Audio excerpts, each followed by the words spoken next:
Welcome to lecture of information security. इससे पहले वाला जो हमारा लेक्चर है उसमें हम सिक्योरिटी सर्विसेज के बारे में बात कर चुके हैं। इसको हम डिस्कस कर चुके हैं कि सिक्योरिटी सर्विसेज क्या होती हैं। आज के लेक्चर में हम सिक्योरिटी मैकेनिज्म के ऊपर डिस्कशन करेंगे कि सिक्योरिटी मैकेनिज्म क्या है और इसकी फर्दर टाइप्स क्या हैं।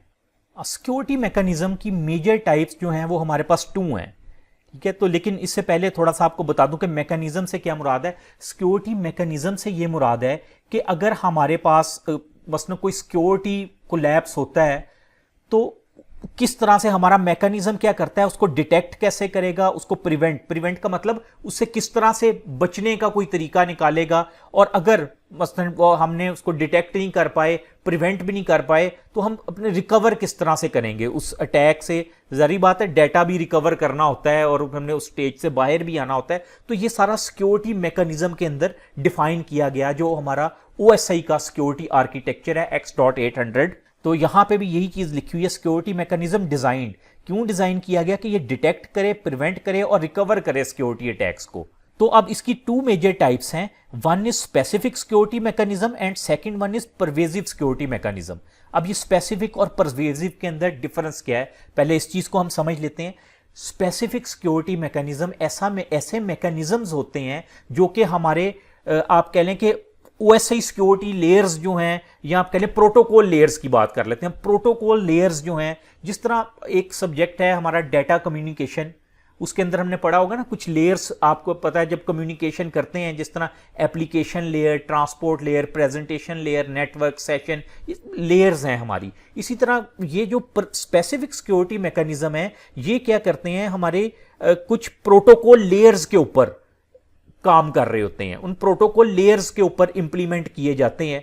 और जो परवेजिव सिक्योरिटी मैकेनिज्म होते हैं ये इंडिपेंडेंट होते हैं, यानी इनको अपनी फंक्शनैलिटी के लिए किसी प्रोटोकॉल लेयर की जरूरत नहीं होती। ये इंडिपेंडेंट थ्रू लेयर आप कह लें होते हैं।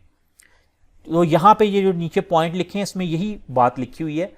तो अब इसको अगर समराइज करें तो क्या है कि स्पेसिफिक सिक्योरिटी मैकेनिज्म ऐसे मैकेनिज्म होते हैं जिनको हम सिक्योरिटी लेयर्स के ऊपर इंप्लीमेंट कर रहे होते हैं, और परवेजिव सिक्योरिटी मैकेनिज्म ऐसे मैकेनिज्म होते हैं जिनकी इंप्लीमेंटेशन के लिए हमें प्रोटोकॉल लेयर की जरूरत नहीं होती।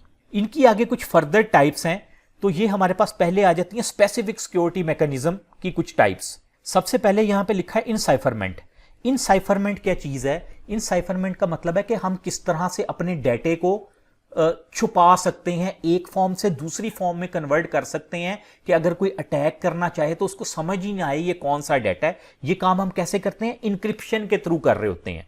क्या एक सिक्योरिटी मैकेनिज्म ये है कि हम डेटे की क्या करें, इनसाइफरमेंट कर दें, डेटे की फॉर्म ही चेंज कर दें, उसको अनरीडेबल अनमीनिंगफुल फॉर्म के अंदर कन्वर्ट कर दें। और ये कैसे होगा? डेटे की हम इंक्रिप्शन के थ्रू ये काम कर सकते हैं। नंबर 2 पे आ जाता है हमारे पास डिजिटल सिग्नेचर। अब डिजिटल सिग्नेचर क्या है, इसको आसान लफ्जों में पहले मैं आपको रियल लाइफ एग्जांपल से समझाता हूं। देखें, जिस तरह हम किसी को कोई एप्लीकेशन लिख के देते हैं, हम एप्लीकेशन के एंड पे अपने साइन कर देते हैं, और जब वो एप्लीकेशन किसी को फॉरवर्ड करते हैं तो हमारे साइन से पता लग जाता है कि वाकई ये जिसने लिखी है उसने अपने साइन किए हुए हैं इसके ऊपर।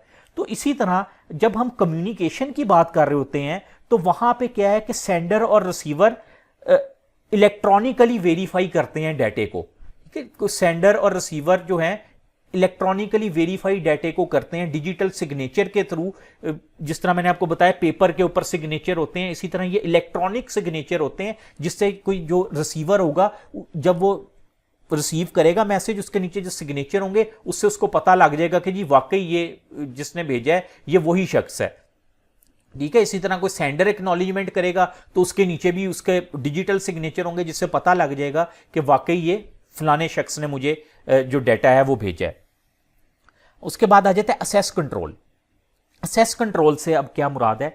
असेस कंट्रोल ये होता है कि हम जिस तरह के हमारे पास रिसोर्सेज हैं, ठीक है, हम कम्युनिकेशन कर रहे हैं, उन कम्युनिकेशन में हम क्या क्या चीजें असेस कर सकते हैं। हम किसी सर्वर पे मसलन लॉग इन हुए हैं, किसी सर्वर की सर्विसेज यूज कर रहे हैं, तो हमारे पास असेस क्या है, हम अपनी कौन कौन सी सर्विसेज वो यूज कर सकते हैं, ये असेस कंट्रोल है। और असेस कंट्रोल क्या है? रोल वाइज प्रोवाइड की जाती है। हर किसी को हर किस्म का डाटा असेस करने की परमिशन नहीं होती है। जिस तरह एग्जांपल अगर हम लें कि आपका कोई डाटा है, कोई फॉर एग्जांपल कोई आपके कॉलेज या यूनिवर्सिटी का आपने अपना लॉगिन पोर्टल लॉगिन किया, तो आपके पास क्या एक्सेस है, आप सिर्फ अपने अपने सब्जेक्ट की अटेंडेंस देख सकते हैं, अपने सब्जेक्ट के मार्क्स देख सकते हैं, अपनी असाइनमेंट क्विज़ के मार्क्स देख सकते हैं, लेकिन आप बाकी स्टूडेंट की ये चीज़ नहीं देख सकते। वो स्टूडेंट अपनी खुद देखेंगे असाइनमेंट के मार्क्स और बाकी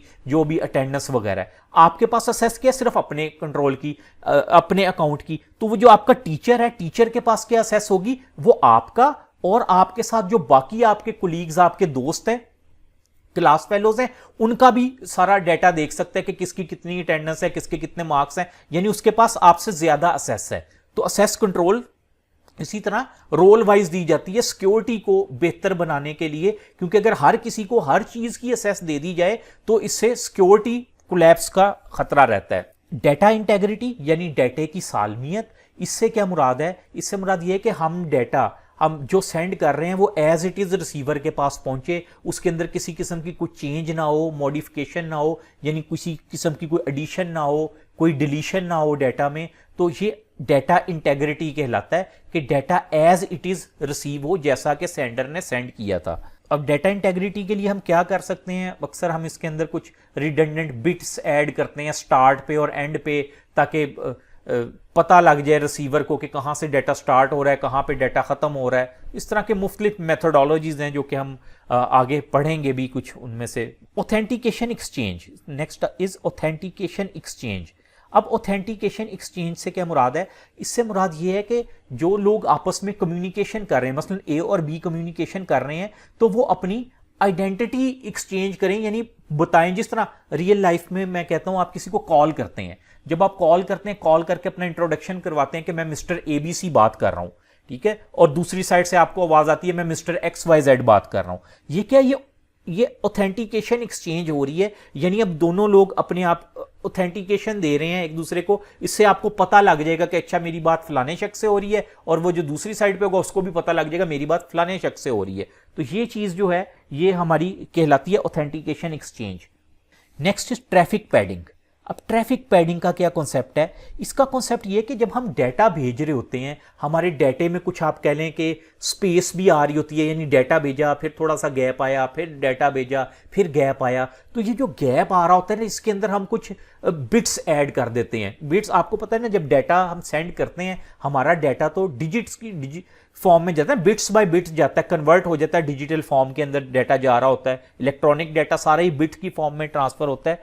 तो अब क्या है, वो जो स्पेसिस होती है ना, वहां पे कुछ बिट्स ऐड कर दी जाती हैं। क्यों ऐड कर दी जाती हैं, ताकि अगर कोई हमारे डाटे के ऊपर अटैक करे तो उसको पता ही ना लगे, वो डाटा की कह लें ट्रैफिक एनालिसिस उसके लिए मुश्किल हो जाए कि ये किस किस्म का डाटा है जो सेंड हो रहा है। तो इसलिए उसको ट्रैफिक एनालिसिस को थोड़ा सा मुश्किल बनाने के लिए हम ट्रैफिक पैडिंग का काम करते हैं। राउटिंग कंट्रोल से क्या मुराद है, राउटिंग कंट्रोल जो है ये भी एक स्पेसिफिक सिक्योरिटी मैकेनिज्म है, जिससे हम ये इसमें देखते हैं कि हम किस तरह से जरूरत पड़ने पे अपना जो ट्रैफिक है उसको राउट करवा दें, यानी उसका चेंज कर दें, उसका डेस्टिनेशन पे पहुंचने का पाथ चेंज कर दें। हम देखते हैं कि जी एक पाथ जो है वो काफ़ी हमें ऐसा लग रहा है जहां पे कोई सिक्योरिटी, डाटे की सिक्योरिटी कम होगी या हमें कुछ और किस्म के थ्रेट हैं, तो हम किस तरह से एंड रन टाइम पे उसको अपने राउट को वो चेंज कर दें। तो ये राउटिंग कंट्रोल कहलाता है। जिस तरह ऐसे ही रियल लाइफ में आपने देखा कि एक रोड है, आपको पता लगा कि जी यार अब शाम का टाइम है, तो इस रोड के ऊपर काफ़ी आप कह लें कि कुछ स्नैचिंग हो सकती है या कोई मिसहैप हो सकता है, तो आप क्या करते हैं, फौरन डिसीजन लेते हैं कि मैं इस रोड से नहीं, मैं दूसरी रोड से चला जाऊंगा अपनी डेस्टिनेशन पे। तो इसी तरह राउटिंग कंट्रोल में भी ये होता है, हम डाटा भेज रहे होते हैं, हमें जहां पे लगता है कि यहां पे हमारा डाटा ड्रॉप हो जाएगा या इस रूट से डाटे पे अटैक होने के चांस है, तो हम अपनी ट्रैफिक का रूट जो है वो चेंज कर देते हैं। इसको कहते हैं राउटिंग कंट्रोल, अपनी मर्जी से उसको राउट करवा देते हैं ट्रैफिक को। Last is notarisation.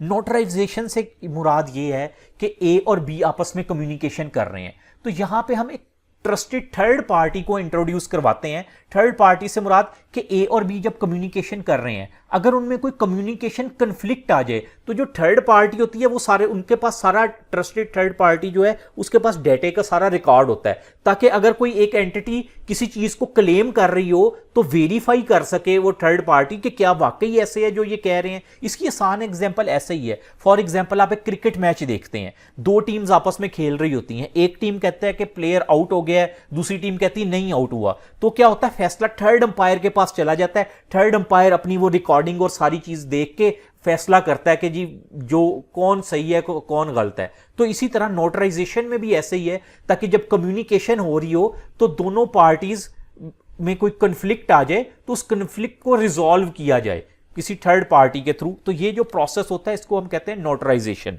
Thank you.